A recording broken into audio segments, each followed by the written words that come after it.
Hey, we are back with your favorite podcast show of the week. This is Location Weekly, and it's episode number 450. Yet another milestone episode. 450, wow. And we're recording live on Monday morning, February the 3rd. Brianna, how are you? I'm doing good. I'm recovering from bad Super Bowl food, but I'm good. I mean, Yeah, not literally bad, but not the healthiest choices. yeah, there was a lot of wings yesterday at the party I was at. So, but yeah, it was good. It was a good game, and I'm happy with the outcome. So especially for our friend Tanner, who works for the Chiefs. So congrats to him and the organization. So yeah. Yeah, I didn't really have a strong preference in who won, although I did think it was really cool that the first female NFL coach was there at the Super Bowl. I didn't get to see much coverage of her. They didn't really show her face too often, or maybe I was just distracted in those moments. But I was trying to explain, to my 5-year-old, how important this is, and this is like a historical moment, and yeah. I don't know. She was like, yeah, I just want to do the halftime show. I want to be a performer. I have no interest in coaching a Oh sport. yeah. So I'm like, Yeah, all right, I'll there's just that. dance and sing, mom. Yeah. Yeah. But yeah, so I'm doing good. How are you doing? You're about I'm to great. get I'm out of great. here. It was a super busy weekend. Obviously, just lots going on. We have a huge week this week. Um, I'm off to London tonight. We're raising capital for the new company, so I've got a bunch of investor meetings there, and then in Germany, and then towards the end of the week on Thursday, I'll hook up with Karsten and the team for our annual LOCA conference, which is the LBMA's European event. So that's on the 6th, and then we've got a retail tour on Friday as well. So yeah, it's a busy time. Sleep on the plane. Yeah, for sure. And yeah, it was a good Super Bowl. And the other sort of milestone for Canadians in particular is one of the players on the Chiefs is not only a great player, obviously, to be able to play in the Super Bowl, but he's also the first player who's also a medical doctor. So Wow. while he's been playing football, at the same time he was in the off season completing his medical degree at McGill University here in Montreal. So that's pretty cool, right? That's really impressive. Yes. That's like brains and bronze all together. So I know. yeah. Awesome. So yeah. So there you go. All right, let's jump into it. We've got a good show, some interesting stories this week. 3 industry news stories, 3 member news stories, nice and easy and simple. And as always, Brianna will kick us off. All right. Well, we've heard a lot from Pinterest lately. It seems, they've been doing a lot of new innovative things. And this may not be necessarily new, but it's new for them. And I put on my red lipstick for this particular story today because they have launched AR makeup try-on feature. And so basically it's like a, augmented reality feature that allows you to try on lipsticks on their mobile app. So you can use, it's called their Lens, right? It's powered by Lens. And so you can try it on, so it'll and kind of recommend which shades may be best for you. And then you can try on lipstick from Estee Lauder, Sephora, Bare Minerals, Neutrogena, L'Oreal, NYX, YSL, as well as Lancome and Urban Decay. So lots of choices there. So if you are looking, in the market for a new shade of lipstick, open up your Pinterest app and you can try it on there. What's interesting is that Pinterest reported a pretty cool metric that said that 42% of their global audience has seen or engaged with the beauty pin in the last month. So, they obviously skew more towards a female audience most of the time. And I think that that's probably changing slowly but surely. But I think this is great. This is definitely tailored towards their audience. It's something that you'll use. I mean, for me personally, I don't want to go to a beauty store to try on lipstick. It's kind of gross. So if I could just use an app and kind of get the exact shade that I want and know what it's going to look like on my skin tone, and it works and all of that jazz, then I'm game for it. So I need to try this out later or next time I'm looking for a new shade of lipstick. But yeah, I think it's pretty cool. Yeah, I think it's a good move for Pinterest. I think that obviously it appeals to their core audience, which is primarily women, although that is shifting, as we've talked about in the past. And I think that overall, I think what I like about it is just one in a series of partnerships, relationships that they're building that really turns Pinterest not into just a place to browse and search and find cool things that you can sort of bookmark for later or create your boards and all of that, but to actually create commerce and revenue, for organizations where people can kind of see the things and buy the things directly in that sort of marketplace type environment that they're creating. Um, that I think is really exciting because I think that in a lot of ways it's kind of um, what Groupon hoped to be back in the day, right?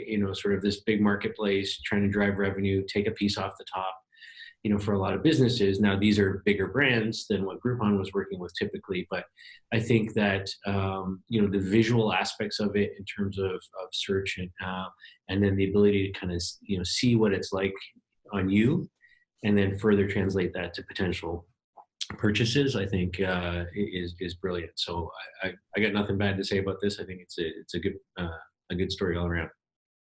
So there you go. Pinterest, try on some lipstick. All right, next story. Now, this is going back in time for me. So, as a child of the 70s, kind of, growing up in the 80s, I can remember quite fondly Atari and their gaming platforms, and had a number of gaming platforms, as a young person, and playing games like Donkey Kong and Combat and all those types of things, Space Invaders and whatnot. And so while that brand Atari has sort of faded from sort of the our kind of world today, it's not really in the consciousness of most people. It's still around. It was acquired by a French company a few years back, and they're trying to sort of bring it back and kind of tie into the nostalgia of what's going on now. And it's interesting because I was just talking to somebody the other day, like when you look at fashion right now and you look at, design and furniture and everything, it seems to be like there's this movement back to like the 70s type of stuff. I see discos coming back in music now, all this kind of stuff, right? So maybe gaming's part of that too. I don't know, but there's this kind of movement backwards in time a little bit. And so anyways, the French company that now owns the brand has decided that they're going to get into the hotel business. And their first hotel will be in Phoenix, Arizona. It's called Atari Hotels. And basically it's sort of like a gaming themed hotel. And so you kind of go in there and they're blending, AR and VR and, just creating all kinds of cool experiences and where you can kind of like stay in the place and play the games and kind of live the games almost in the whole environment. So it's kind of interesting. And they plan more hotels in Las Vegas, Denver, Chicago, Austin, Seattle, San Francisco, and San Jose. No specific dates for those, but they've got a bunch of cities they've identified as markets that they're going after once they kind of launch the Phoenix one. I think they referenced MGM doing a lot of work in the article I was reading in this area as well with Luxor and kind of going after the esports market. And, there seems to be a big movement around, events, for watching people play video games. And I know they had a tournament called League of Legends at MGM at the Luxor there. 4,000 people stayed at the hotel coming in to kind of watch that. So it does drive traffic. I think there is an audience for it. In the same article, it mentions in your neck of the woods, the Mall of Georgia in Buford there is building the world's sort of first dedicated esports venue. 2 levels, 13,000 square feet. So there's a movement around this. And I think if you can tie sort of esports and gaming, and maybe there is a play for sort of Atari from a brand perspective anyways to make a comeback. So I think it's interesting. And we'll see how it plays out, I guess. Yeah, I find it interesting that they're starting with Phoenix. I wouldn't pick out Phoenix, Arizona as like a top, gaming location, or I don't know. Vegas obviously does make sense to me. And I agree. I know that here in Atlanta, we have like some type of an esports team, even a female esports team, I believe. And it was really interesting. My friend was like a little bit more involved in it, and he was just sharing with me like, these gamers actually need like therapy. They need like cryo because their joints and like their fingers and wrists are like really sore from playing. And so, I mean, it's like a legit team, right? Like you have these teams that are Yeah. playing, and it's really interesting that this is such a large movement that's happening. Um, but I like the idea of making it like a destination and, attracting people. And like you said, like what's old is new again. And that's sort of been the trend for a lot of different things um, lately. So I think this is interesting. We'll see how it goes. I'm not a gamer, but I would check out an Atari hotel. Maybe that's like Phoenix is where all people go to retire, right? So that older generation that would still remember Atari is living there, right? I don't know. I mean, is Atari age like retiring already? I don't Not think they're quite, that not old. quite. I think it's more like probably like 50 to 60 is kind of the prime for Atari. Yeah, Atari was right before me. I was more Nintendo. Yeah, Nintendo was my jam. yeah, Yeah. So, all yeah. right. Well, interesting. Okay. Well, let's talk a little bit about ad tech now and sort of this attribution measurement that we talk about often. A company called ZenReach is promoting their metric, which they're calling walkthrough for the ad tech industry. And I mean, I guess this in some way, shape, or form is very similar or the same as footfall traffic or, something that you can attribute to a in-store visit. But they announced that they measured a record 8.6 million walkthroughs last year in 2019. And so a walkthrough is recorded basically when a customer visits a retail location within 7 days of seeing a digital ad for that business. So it's interesting that they are putting a time frame on it.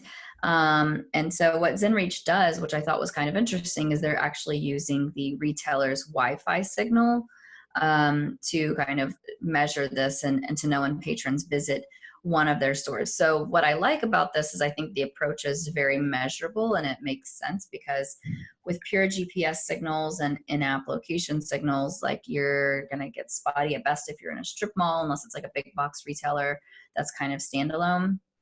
But what I think that this also does is it's going to be very limiting in terms of how often they can actually see that signal because they're going to have to be in-app somewhere in order to get that Wi-Fi signal from that particular device. So I think this is kind of like a double-edged sword where like on one side, or I guess two sides of the coin, maybe not double-edged sword, but two sides of the coin where you're saying like on one side, it's great in terms of how accurate it can be, but on the other side, you're going to probably decrease the reach that this approach may have. So the point being, I think here is that obviously companies are still trying to figure out how to measure attribution, what are the time constraints they want to put on it. And really, I think ultimately it's up to the advertiser, right? And how they want to measure it. So I think some things like a coffee might be a shorter tail type of an attribution play where you maybe want to say within a day or two. Or within a few hours, whereas you may say like with a car or an appliance, it might be a longer tail sale because people are doing more research and checking things out a little bit more. But all in all, interesting. Ad tech, still trying to figure it out. How do we measure? How do we say what led people to where and their path to purchase? Yeah, I mean, an interesting story. I mean, obviously, ZenReach is one of the guys that's been a long time player, well-established company in the Wi-Fi segment of our industry. I think you and I have talked a lot on the show lately with changes in privacy regulations and so on, and I think in a lot of ways we're going to see companies drop out. We're going to see a lot of guys who rely purely on app-based SDK type data, sort of diminish significantly. I think, and I think that we'll have to find a new balance, right? And I think some of that will come from Wi-Fi, some of that will come from IP data, some of it will come from other places that, just don't have the same restrictions yet, anyways. on some of these other things, right? And I think that's a good thing. So I think that you know, more accurate or better accuracy in the data is super important. It may mean overall we have less sources of data, and less devices we're seeing even. But at the end of the day, I think having a truer picture is what's important, and I think this goes a long way to kind of helping that. And I think the Wi-Fi piece is an important one. I think talk to guys like our friends over at Skyhook or others, and they'll tell you, or going all the way back in my world to the days of Boingo and Jaiwire before they shifted, the business models. But yeah, I think there's a lot that can be derived from this. Even our friends at Yelp, Devin and team, built Turnstile with, doing Wi-Fi based analytics for restaurants and then kind of selling that into the Yelp team. And that's still a big part of their business, right? So I think there's a lot of data that can be derived from Wi-Fi. And I think the nice thing about it is that from a consumer perspective, most of these people going in, again, it's an exchange, it's a value exchange. So they're giving their data in exchange for public Wi-Fi access, right? In a lot of cases, and I think that's an acceptable trade-off for a lot of folks. Whereas a lot of these apps that are just collecting data, they're not. So yeah. And as far as the metric is concerned, I think it's an important one. The industry absolutely needs more attribution. It reminds me in a lot of ways to, they call it a walkthrough rate. Our friends at Place IQ, have their PVR, their place visit rate. There's a number of these things out there, but metrics are important. The industry needs them, and we need new ways to measure and attribute. So cool, Zenreach. All right, that's our 3 industry news stories for this week. We'll shift over now to what some of our members have been up to. And I'll kick it off with our friends at L'Oreal. This one's super interesting to me, and sort of in the same vein as your first story with Pinterest. We're talking about obviously the makeup cosmetics industry here. At CES earlier this year, L'Oreal announced an offering that they call Perso, and Perso is a personalized skincare app platform. It uses artificial intelligence to deliver personalized recommendations. So basically the way it works is you take a photo with your smartphone, and then it uses the ModiFace technology. So this was an acquisition we actually talked about on the show, I think maybe a year or 2 ago now, that L'Oreal had made. And it analyzes your overall skin condition, from wrinkles and lines to dark spots and pores and everything else. And here's the cool part. It then uses geolocation technology to consider environmental conditions, the weather, the pollen, the humidity all around you in real time, to then come up with, sort of the best recommendation it can based on, pigmentation and other things that it can detect from what it's analyzed. So super cool, super here's what I like about it. While as an industry, we're moving sort of it seems away from the sort of one-to-one, type of early days of location. Here's an offer, here's a coupon, and people are kind of pushing away from that. And, a lot of the privacy regulations have kind of forced that to happen. And so overall, we're moving to more audience-based targeting. Personalization can still happen when it's in this type of framework, where it's not like, here's a coupon, here's an offer, here's a whatever. Here's something to help you understand what's going to make your life personally better. So that I like how they use the technology in that way. And I think, again, it's an acceptable exchange of value in the relationship between the brand and the consumer.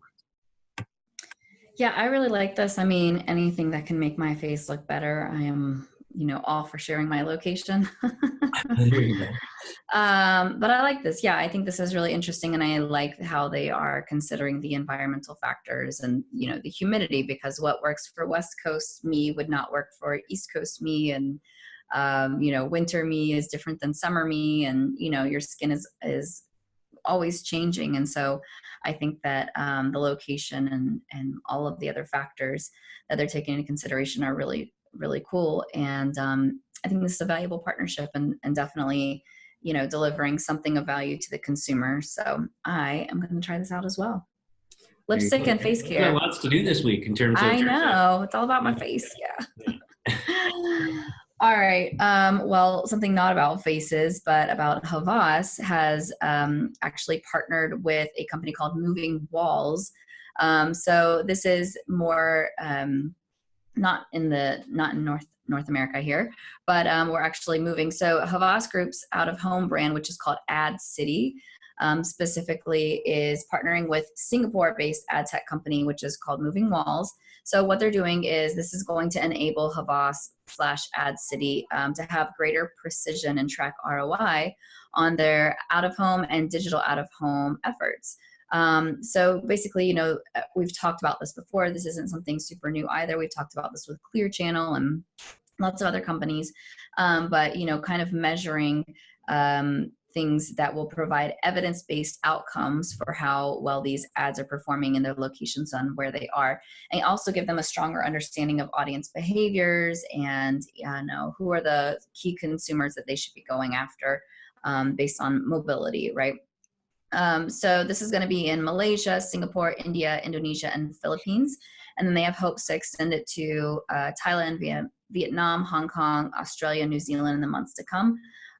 So, obviously, like we said, we've been talking about this for a long time. Outdoor advertising is really shifting away, just like this kind of guests and, methodology from traditional media. Obviously, with the rise of location data, I don't know that it's kind of the rise and the fall of location data a little bit, but also, just the ability to leverage that in different areas and understanding, paths of where people are going, coming from, going to, whether it's their school commute, work commute, and who those audiences are, like what are their demographics, is it male or female, what are the ages and what are their other interests and behaviors on the weekends. And so getting a better understanding of all of that, I think really enables a brand or an advertiser to make sure that they're getting, the best bang for their buck. And obviously Havas and Ad City want to deliver that for their clients, which are, brands and retailers. And this makes sense. I also think that in these countries, maybe less so in Australia and New Zealand, but in the previously stated and mentioned countries, you're going to have less cultural aversion to sharing location data. So with that in mind, I think that you're going to have a lot of, location data to sort of base these inferences off of, and would give a lot more insight than just whatever, government data may be available. Yeah, I think that last point's really really important. I think in the APAC region in general, there's a lot more flexibility than there is in North America and Europe at the moment in terms of the availability of location data, the less restrictions on the privacy side.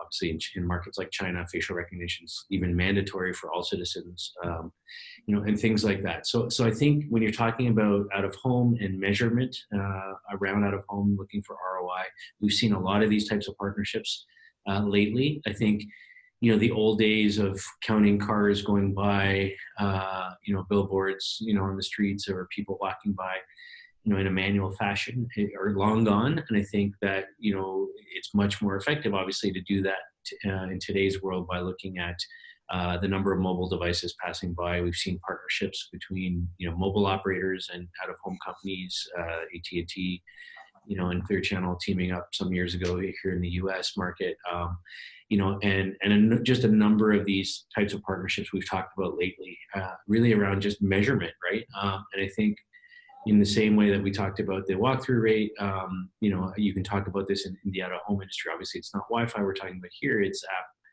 data or GPS data, being blended together to kind of give you a picture of what's going on. But there's a lot that can be said for understanding the path that people travel, the density and the frequencies and all those kinds of things to ultimately help you understand where's the best place to place, an out-of-home ad. And so I think that's really important. And, I think this will be a good partnership for Havas and hopefully for Moving Walls too. So there you go. All right, final story. Google has partnered with a Canadian company called Coconut Software. Now, here's an industry we don't often talk about on the show as much anyways, is the financial services industry. And so Coconut's a well-known player. They've been around since 2007. They're a appointment scheduling platform for booking appointments for financial services types companies, insurance, and things like that. So what they've done is they've teamed up with Google around this thing called Reserve with Google. And so now in the US, you can book your appointments directly through Google Search, Google Maps, and Google Assistant, which is super interesting. And especially when you think about, according to recent research from Google, 55% of all searches, are on mobile are related to, are location based, and generally result in a visit to the location within 1 hour post search. So if you think about numbers like that, and you think about, hey, I'm looking for somebody to do my taxes, or I'm looking for somebody to do this or whatever, and you need to make an appointment, being able to do that directly through Google Search, Google Maps, Google Assistant, and then obviously powered by Coconut software. So think about Coconut software for our audience as like OpenTable for financial services reservations. Okay. That's my analogy for the day. There you go.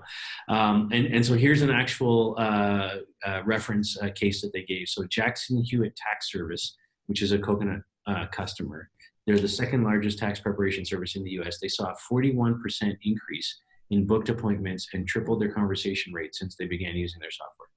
So that's huge, right? And I think that if you can just drive traffic directly, from a search query, for me, the powering this with voice too as well will be an important piece of that. I think this makes it's a no-brainer to me. So I like it. Yeah, I think this is super smart. I mean, we've talked a lot about the different things that Google's been rolling out lately within like the search and find and getting the hours and kind of the ad stuff that they're adding in. So this makes sense. It's great for financial services, especially this time of year. People are starting to do their taxes and need that. But this would also be great for other industries as well. When you think of like spa services and, wellness or, chiropractic or, anything really that you're looking for. So I think that this is a great start, but I'd love to see them incorporate this and maybe open up that API to other systems, whether it be like MindBody or Booker or whatever people use as well. And obviously like reservations, I don't know if they're doing that or not yet, but I think that those stats and the intent of search from mobile for when you're looking for a location and the fact that people are going within an hour is just, it's crazy. It's a huge opportunity for these local businesses to drive traffic and obviously engage with new customers. So I think that these types of features that they keep just rolling out week after week are really great, and it's nice to see something that even small businesses can take a little bit of advantage of with even Google. So it's good. I like it. Awesome. So that's our show for this week. Thank you for listening and watching. You've been listening to episode number 450 of Location Weekly. We thank you, as always. If you have story ideas, please reach out to us. Find us on any one of the social media platforms. We're on all of them. And, if you're listening on some podcast platforms, Spotify, Podbean, iTunes, whatever, give us some likes, give us some stars, give us some feedback. We appreciate all of that. So thanks everybody. Have a great week, Aubriana. We'll see you soon. And bye. Bye.